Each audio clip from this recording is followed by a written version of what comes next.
Good afternoon everyone. कैसे हैं आप सब?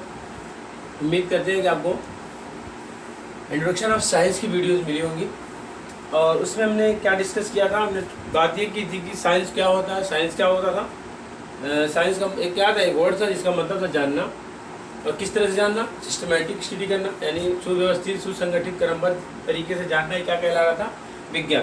फिर मैंने बताया था कि जिस चीज़ के बारे में जानेंगे वो है जो क्या होगा हमारा सब्जेक्ट। तो हमने उसमें से एक केस लिया था कि अगर हम प्रकृति के बारे में जानना चाहें तो क्या हमारा सब्जेक्ट बनेगा? भौतिक विज्ञान। तो उसी का आज हम लोग इंट्रोडक्शन पढ़ेंगे, यानी introduction of physics. Introduction of physics, इसको हिंदी में क्या बोलते हैं? भौतिक विज्ञान। तो एक क्वेश्चन बनेगा कि भौतिक विज्ञान क्या? आखिर हम इतना तो जान गए कि नेचर की जो स्टडी करते हैं वही क्या कहलाता है? भौतिक विज्ञान। तो फिजिक्स एक वर्ड है जो फ्यूजिज। क्या है? फ्यूजिज। एक वर्ड फ्यूजिज है जिसका मतलब होता है नेचर। जिसका मतलब क्या होता है? नेचर मीन्स प्रकृति, यानी इस प्रकृति यानी यूनिवर्स, इस यूनिवर्स में जो कुछ है उसकी स्टडी करना ही किस में आ जाता है? भौतिक विज्ञान में कहलाता है। जैसे एग्जांपल, तारों का टिमटिमाना, प्रकाश का ये हमें उजाला दिखाई देना, ठीक है, फैन का चलना, यानी इस प्रकृति में जो भी चीज़ें हैं क्यों हो रही हैं उन सब की स्टडी कर लेना क्या कहलाता है? भौतिक विज्ञान कहलाता है। अब मैं बात करते हैं, अगर हम बात करें इस यूनिवर्स की स्टडी में क्या क्या है, इस प्रकृति में है क्या जिसकी हमें स्टडी करनी है? इस प्रकृति में सिर्फ दो ही चीज़ है बच्चा। एक क्या है? एक द्रव्य है। एक द्रव्य जिसे इंग्लिश में क्या बोलते हैं? मैटर। और दूसरी क्या बच्चा? ऊर्जा है। दूसरी क्या है? ऊर्जा। उसकी इंग्लिश क्या होती है? एनर्जी। यानी दो ही टाइप के प्रकृति है इस यूनिवर्स में। क्या है? द्रव्य है और ऊर्जा। और आप जानते भी होंगे कि डिफरेंस क्या होते हैं इनके डिफरेंस, कि ये क्या करते हैं? द्रव्य यह स्थान घेरते हैं, यह स्थान घेरते हैं, यानी कवरिंग स्पेस। कवरिंग स्पेस माने जगह, ठीक है, कवर करते हैं, जगह घेरते हैं। और इसमें क्या आएगा? यह स्थान नहीं घेर, यानी अगर ऊर्जा की बात करें तो यह स्थान नहीं घेरते हैं, यानी not covering space. Not covering space यानी जगह ना घेरते हो। और अगर बात करें द्रव्य के बारे में तो आपको क्या महसूस होता है? ये मास क्या है? द्रव्य की ऊर्जा है। द्रव्य क्यों? क्योंकि इसमें कुछ क्या लग रहा है? हमें भार महसूस हो रहा है। इसमें भार होता है, जिसमें भार होता है मतलब वेट होता है जिसमें। और इसमें क्या होगा? वेटलेस। क्या होगा? वेटलेस यानी भारहीन। क्या होगा? ये भारहीन होगा। और अगर हम बात करें आगे, अब क्या लगता है द्रव्य और क्या हो सकता है? यह स्थान घेरता है और जिसमें भार होता है, और जिसे हम सिंपली हम मार्केट को देख पा रहे कि नहीं? प्रकाश को नहीं देख पा रहे, हमें महसूस हो रहा प्रकाश को देख रहे हैं पर देख नहीं पा रहे, ठीक है। जिसे हम देख सकें, जिसे हम देख सकें, यानी ये क्या होगी? विजिबल। क्या होगी? विजिबल। और जिसे हम देख ना सकें, जिसे हम देख ना सकें यानी अनविजिबल। क्या हो बच्चा? अनविजिबल हो, जिसे हम ना देख सके वो क्या होगा? अनविजिबल। तो ये सब क्या हो जाती है? फिजिक्स। तो सिंपली जो फिजिक्स था वो फिजिक्स का एक वर्ड था जिसका मतलब क्या होता था? प्रकृति। और इस प्रकृति में हम जानते हैं दो टाइप्स के होते हैं। द्रव्य होती है या तो कोई चीज ऊर्जा होती है, और द्रव्य वो चीज होती है जो स्थान घेरती है, जिसे भार होता है। क्या बोल सकते हैं? दृश्य। अगर वो आए दृश्य तो क्या हो गया? दृश्य। और जिसे हम स्थान नहीं होता है, जिसके अपने भार महसूस नहीं होता है, और जिसे हम ना देख सके वो क्या कहलाता है? अनविजिबल। इसी वजह से तो प्रकाश का अभी तक क्या कंफर्म नहीं हो पाया है कि वो द्रव्य है कि ऊर्जा है। हम जब हमें जरूरत पड़ती है, इसलिए प्रकाश का ड्यूअल नेचर है। अगर हमें प्रकाश का विवर्तन, ठीक है, व्यतिकरण या ध्रुवण देखना होता है तो क्या करते हैं? उसको हम ऊर्जा मानते हैं। और जब प्रकाश के प्राकृतिक यानी उसके प्रभाव की बात करते हैं, प्रकाश का प्रभाव हम स्टडी करते हैं तो क्या मान लेते हैं उसको ऊर्जा। लेकिन ऐसी ऊर्जा जो फोटॉन के रूप में चलती है जिसमें मास होता है, लेकिन जैसे ही टकराती है उसको क्या मानते हैं कि भारीन हो जाता है। ये क्यों, ये प्लांक्स ने बताया था। और ये है हाइजन। तो एक प्रकाश आज तक क्या है, रहस्यमय है कि प्रकाश ऊर्जा है कि द्रव्य है। तो अभी तक क्या इस पर रिसर्च चल रही है। तो प्रकाश क्या, अगर हम कह सकते हैं तो क्या ड्यूअल नेचर है। तो ड्यूअल नेचर मतलब इस प्रकृति में दो ही तरह की कोई चीज हो सकती है, द्रव्य हो सकती है तो ऊर्जा। ये कंफर्म नहीं हुआ है, इसलिए अभी तक इसकी खोज हुई ही नहीं है कि प्रकाश क्या है। तो इसी प्रकार देखिए मार्कर मेरे हाथ में क्या है, द्रव्य, आप सबको ऐसा कहते हैं। तो पर ये प्रकाश की तरंग अभी ये तो कंफर्म नहीं है कि अगर ये ऊर्जा है तो इसकी प्रकृति क्या है।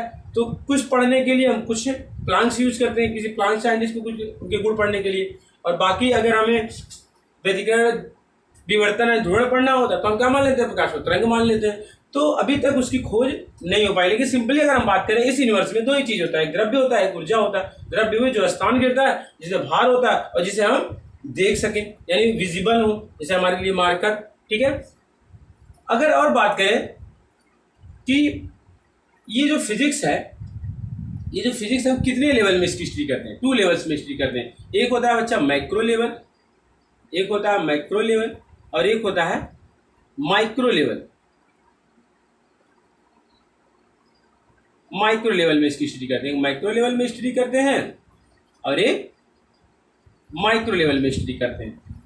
ये जो माइक्रो लेवल में स्टडी होता है इसी को बोलते हैं एंशिएंट, क्या बोलते हैं, एंशिएंट फिजिक्स। और इसको क्या बोलते हैं, मॉडर्न फिजिक्स। आप सब जानते हैं कि एंशिएंट के जन्मदाता कौन है, सिंपल सा न्यूटन। कौन है, सर आइजैक न्यूटन। और इसके क्या है, आइंस्टाइन। आइंस्टाइन, ठीक है, सिंपल सा। तो इसकी बात अगर करें एंशिएंट फिजिक्स कब तक था, तो सन 1900 से पहले, सन 1900 से पहले की बात है। और ये क्या है, सन 1900 के बाद। इसी के बाद तो फिजिक्स में तहलका मच गया जब आइंस्टीन ने सारी बातें बताई, किसी भी माइक्रो लेवल की स्टडी कैसे करते हैं। तब से फिजिक्स क्या पूरी पलट सी गई। हम पढ़ेंगे, जब स्टडी करेंगे 12th के चैप्टर में तो एक एक चीज समझेंगे कि मॉडर्न क्या है एंड एंशिएंट क्या है। पर थोड़ा सा समझते हैं पहले माइक्रो क्या होता है एंड मैक्रो क्या होता है। तो माइक्रो सिंपल सी बात करें, अगर बात करें बच्चा कि अगर कोई ऑब्जेक्ट है 5 kg का, इस पर हमने फोर्स लगाया 5 न्यूटन का और ये कुछ डिस्प्लेस हो गई 5 मीटर। अगर ये 5 मीटर क्या हो गई, डिस्प्लेस हो गई, तो टोटल वर्क डन कितना आता है, F/d होता है cos थीटा है। क्योंकि यहाँ पे क्या होगा, थीटा 0 के हिसाब से कितना हो जाएगा, टोटल 1 हो जाता है। क्योंकि जिस डायरेक्शन में फोर्स लग रहा है उसी डायरेक्शन में डिस्प्लेसमेंट हो रहा है। तो यहाँ से वर्क डन सिंपली कितना आ जाता है, 5 × 5 यानी 25 जूल। पर ये क्या एक्यूरेट सही है आप, यानी सिंपल से आप बताएं, मैं इसे फोर्स लगा रहा हूं, क्या मेरा फोर्स पूरा इस बोर्ड को लग जाएगा, नहीं, कुछ फोर्स क्या होगा, विरूपण में चला जाएगा, डिफॉर्म में चला जाएगा। यानी कुछ ना कुछ फोर्स उसको पहले डिफॉर्म होने में लग जाएंगे, यानी पूरा फोर्स डिस्प्लेसमेंट में नहीं लगेगा। बट हम एज प्राचीन की बात करें, अगर हम माइक्रो लेवल की स्टडी की बात करें तो पहले हम ऐसे ही मान लेते थे कि इस पे 5 मीटर का फोर्स लगाया और 5 मीटर डिस्प्लेसमेंट हुआ, तो इसका मतलब टोटल वर्क डन कितना हो जाता था, 25। पर ऐसा एक्चुअल में नहीं है, आप सब भी जान रहे हैं। तो आइंस्टीन ने ये तो कहा कि अगर हम किसी चीज को माइक्रो लेवल पे स्टडी करें तो कुछ चेंजेस हो जाएंगी, वैल्यू माइक्रो लेवल पे स्टडी करें तो वैल्यूज क्या हो जाएंगी, चेंजेस हो जाएंगी। माइक्रो लेवल में क्या होगा कि हमें एक एक पार्टिकल की सूक्ष्म स्टडी करनी पड़ेगी, एक एक पार्टिकल की हमें स्टडी करनी होगी डीप में, यानी इसकी प्रकृति क्या, ये क्या हो रहा है, इसमें क्या हो रहा है। तो उस सिचुएशन को क्या बोलते हैं, माइक्रो लेवल। क्या बोलते हैं, माइक्रो लेवल। इसको बोलते हैं हिंदी में सूक्ष्म, यानी हम जब सूक्ष्म स्टडी करें। और इसको क्या बोलते हैं, स्थूल। क्या बोलते हैं इसको, स्थूल स्टडी करें तो सिंपल से क्या हो जाता है, माइक्रो लेवल और माइक्रो लेवल हो जाता है, सिंपल से। अच्छा, इसमें आते कौन कौन से टॉपिक हैं, अगर मैं बात करूं इसमें वो टॉपिक्स आते हैं, जैसे माइक्रो लेवल में क्या आएंगे, अगर बात करें तो आपका मैकेनिक्स आएगा, मैकेनिक्स यानी यांत्रिकी क्या आएगा, हम पढ़ेंगे एक एक चीज़ अच्छे से डिटेल पढ़ेंगे। और थर्मोडायनेमिक्स, थर्मोडायनेमिक्स की एक आपको अच्छी बात बताएं कि पूरे फिजिक्स के लिए एक रूल होता है कि अगर सिस्टम कार्य करता है तो निगेटिव वर्क डन आता है, लेकिन अगर थर्मोडायनेमिक्स में सिस्टम कार्य करता है तो क्या आता है, पॉजिटिव आता है। क्योंकि जब गैस वर्क डन मतलब होता है तो वॉल्यूम क्या हो जाता है, इंक्रीज हो जाता है, सिस्टम काम करता है। और वॉल्यूम होने का मतलब वर्क डन हमारा क्या हो रहा है, पॉजिटिव हो जाता है। तो पूरे फिजिक्स का एक इकलौता टॉपिक है जिसमें ये रूल नहीं माना जाता है कि अगर सिस्टम कार्य कर रहा है तो उसका क्या होगा, नेगेटिव होगा, और कोई अगर एक्सटर्नल वर्क हो रहा है तो पॉजिटिव होगा। पर थर्मोडायनेमिक्स में क्या होता है, रिवर्स होता है। और अगर हम बात करें लाइट, प्रकाश की भी ऐसी स्टडी करते हैं हम सिंपली, ठीक है। और अगर बात करें तो इलेक्ट्रोस्टैटिक,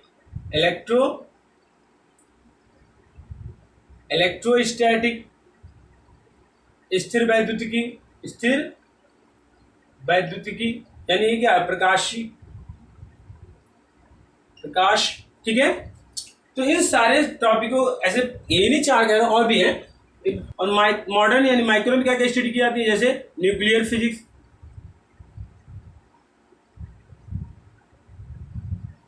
फिजिक्स,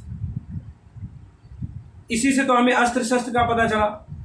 अस्त्र शस्त्र जितने बनते हैं हमारे मिलिट्रीज में या आर्मी में, सब क्या होते हैं, परमाणु से ही। ये सब जब जाने हम माइक्रो लेवल पे स्टडी पे, तब ये सारी चीज़ हमारे लिए पॉसिबल। दूसरा जो आजकल बहुत मॉडर्न में है क्या, इलेक्ट्रॉनिक्स क्या होता है, जैसे हमारे लिए एग्जांपल्स की अगर बात करें, बहुत सारे मोबाइल्स हैं,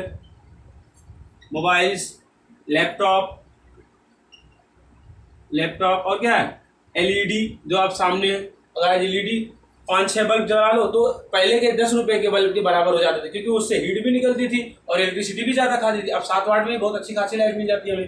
तो ये सब क्या है, ये सब प्रौद्योगिकी है साइंस की, ठीक है। और ये कब हुआ, ये सब आइंस्टीन के मॉडर्न फिजिक्स के सिद्धांत की वजह से ये सब पॉसिबिलिटीज आई। ऐसे एलसीडी भी, पहले टीवी दो कितनी बड़ी होती थी, अब एलसीडी एक दीवार में भी क्या, एक काटी ठोकी चिपका दो। तो चीजों को क्या किया जा रहा है, साइज को मिनिमाइज किया जा रहा है और उसके प्रोसेसिंग को क्या इंक्रीज किया जा रहा है। तो ये सब किस स्टडी में करते हैं हम ये सारी चीजें, मॉडर्न फिजिक्स, यानी हम माइक्रो लेवल की स्टडी करेंगे तभी तो ये सब पॉसिबल हो पाएंगे, ठीक है। तो सिंपली अगर हम बात करें फिजिक्स क्या, हम पढ़ रहे हैं इंट्रोडक्शन, फिजिक्स क्या है एज ए सब्जेक्ट है एक, यानी हम जो प्रकृति के बारे में जानना चाहते हैं तो क्या कहलाता है, भौतिक विज्ञान कहलाता है। सिंपल से अगर बात करें तो फिजिक्स क्या है, साइंस की एक ब्रांच है, यानी विज्ञान की एक शाखा है जिसमें हम प्रकृति में होने वाली चीजों का क्या करते हैं, अध्ययन, घटनाओं का अध्ययन करते हैं। और प्राकृतिक मतलब क्या, प्रकृति दो ही चीज है, या तो द्रव्य है या तो कोई ऊर्जा है। द्रव्य मतलब जो स्थान घेरता है, जिसे भार होता है और जिसे हम देख सकते हैं, और ऊर्जा जिसे हम देख नहीं सकते, यानी और जिसमें भार ना हो, यानी वेटलेस। तो इन चीजों का जब स्टडी करते हैं सिंपली तो क्या कहलाते हैं, भौतिक विज्ञान कहलाता है। और दो तरह से स्टडी करते हैं, एक माइक्रो लेवल पे, एक माइक्रो लेवल पे। माइक्रो लेवल यानी एंशिएंट फिजिक्स, प्राचीन भौतिकी कहेंगे उसको, ठीक है। और ये सारे उन्हें सब पहले से थे, न्यूटन इसके क्या थे, जन्मदाता थे। जैसे बहुत सारे टॉपिक्स है, मैकेनिक्स है, थर्मोडायनेमिक्स। इसमें होता क्या है बेसिकली, मैकेनिक्स में क्या पढ़ते हैं, मतलब कोई बॉडी उसकी मोशन क्या, उसके मोशन हो रहा है तो क्या फोर्स डेवलप हो रहा है, क्या उस पर वर्क डन निकल रहा है, ठीक है। ये सारी चीजें स्टडी करते हैं। और मॉडर्न फिजिक्स जैसे न्यूक्लियर फिजिक्स, जो आजकल हमारे पास गन्स, पहले क्या होते बड़े से AK-47 पिस्टल, ये सारी क्या न्यूक्लियर फिजिक्स के एग्जांपल्स हैं। एक ही ऐसे पिस्टल है, उसमें 50-60 बुलेट्स भी निकल रहे हैं एक साथ। तो ये सब किसके सूक्ष्म स्टडी के कारण पॉसिबल हो पाया। और दूसरा जो आजकल सब जानते हैं, प्राचीन मॉडर्न में इलेक्ट्रॉनिक्स सबसे यूजफुल चीज है, हर तेजी से, बहुत तेजी से ग्रो कर रहा है इलेक्ट्रॉनिक्स, यानी मोबाइल्स, लैपटॉप, एलसीडी। यानी आज अगर मोबाइल इतना सक्सेस ना होता तो आज हम लोग ऑनलाइन वीडियोज नहीं बना पाते। तो ये सब क्या है, एक विज्ञान की प्रौद्योगिकी है, एक ऐसी शाखा, विज्ञान की एक ऐसी शाखा फिजिक्स है जिसमें ऐसी नहीं, विज्ञान में बहुत सारी शाखाएं हैं, फिजिक्स है, केमिस्ट्री है, बायो। तो हम बेसिकली क्या, इस प्रकृति में जो होने वाली घटनाएं उसके बारे में हम स्टडी कर रहे हैं, क्या कहलाता है, फिजिक्स कहलाता है। तो उम्मीद करते हैं कि आपको इंट्रोडक्शन ऑफ फिजिक्स समझ में आए होगी। मैंने पूरी कोशिश की है, और अगर आपको नहीं समझ, एक बार फिर से वीडियोस को पीछे करें, फिर समझें, पर जरूरी है। उसके बाद अगली बार हम जब पढ़ेंगे फिजिक्स में तो शुरुआत करेंगे, फिर शुरुआत नहीं हुआ, फिजिक्स के बारे में हमने टर्म जान लिया है, ठीक है। फिर क्वांटिटीज की बात करेंगे, यूनिट डायमेंशन की बात करेंगे, ठीक है। तो आज के लिए बस इतना ही, ठीक है। फिर मिलते हैं नेक्स्ट क्लास में। Good afternoon.